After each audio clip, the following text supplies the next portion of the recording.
Good, happy Tuesday morning is May 31st, 2022, the last day of May.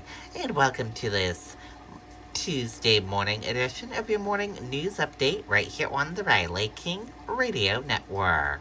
I hope you all enjoy. We have a lot of news coverage to get to this Tuesday morning, so let's get started right now. First up, Nashua police searching for suspects in armed home invasion. Let's take a listen to that video from WMUR News 9. The Ergo Smart Base from Tempur-Pedic responds to snoring automatically, so no hiding under your pillow. Police have released the names of two men suspected of an armed home invasion in Nashua back in March, and they are searching for both of them. WMUR's Grace Feinerman live in Nashua with what we know about this so far. Grace?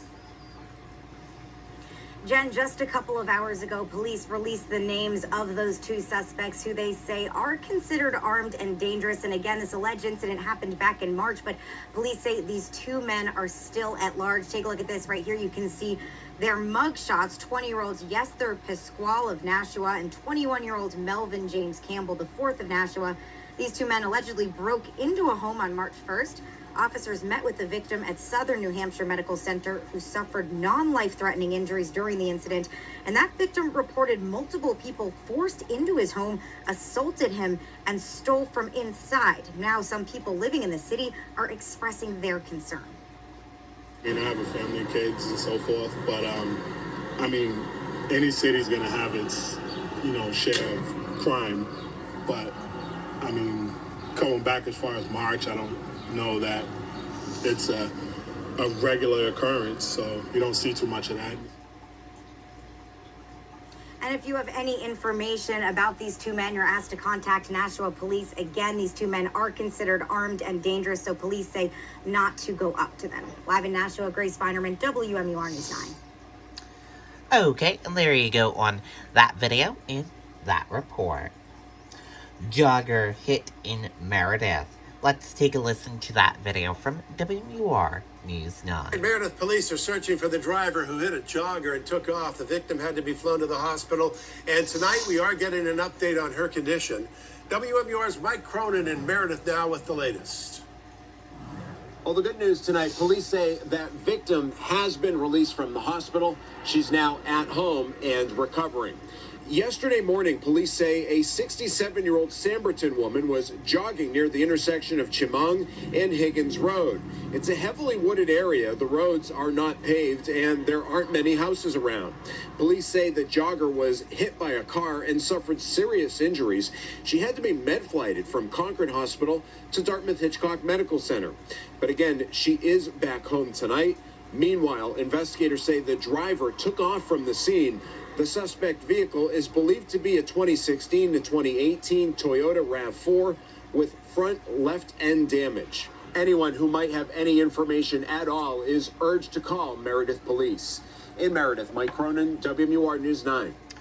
Okay, and there you go on that video and that report.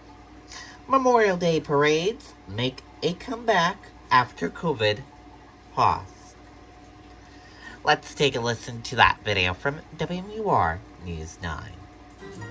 This is my pendant light. I got it at Wayfair. This is my spatula. It's so exciting. I am so excited to help serve the community. A Bluebird Day, bringing out smiles and camaraderie in the community.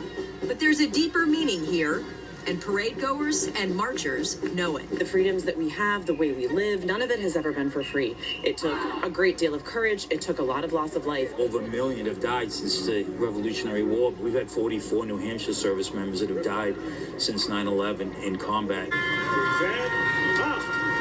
A solemn day of remembrance, combined with cookouts, parades, family, and friends. Is it contradictory to do both? Colonel Fessenden doesn't think so. It's also important to celebrate the fact that folks will stand up and defend those ideals.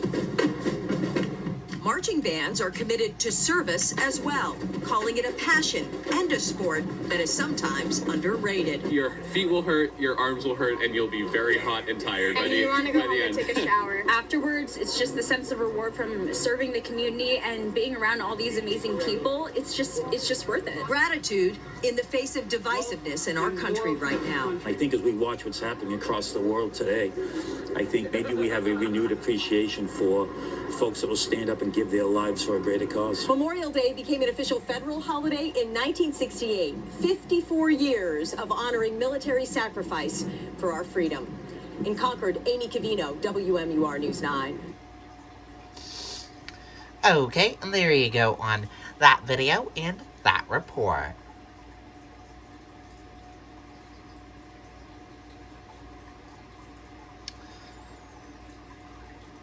Two women missing after river mishap in Virginia. Let's take a listen to that video from ABC News. This morning, 2 women are missing after a group of people went over a dam in Richmond, Virginia. We have 10 persons that have been brought to the bank. Reportedly, 2 still in the water. Officials say a group of 12 people went over Boshers Dam on the James River just after 3 p.m. Monday afternoon. Officials rescued 9 people with another person able to make it to land by themselves. But 2 women remain unaccounted for. Crews spent hours methodically searching the river. After a very thorough search this evening, we ceased operations this evening because of nightfall. It's unknown what kind of flotation devices the group was using. Drone video of the dam taken just after the incident shows inflatable tubes and surfboards tied up in the dam's wake. We're very hopeful. We're going to give it our best effort. Officials say recent rain brought the river to unsafe high water levels. Hi, everyone. Okay, and there you go on that video and that report. That does it for the morning news update right here on the Riley King Radio Network. Thank you for tuning in and listening to this morning news update. Have a great day, everyone, and goodbye.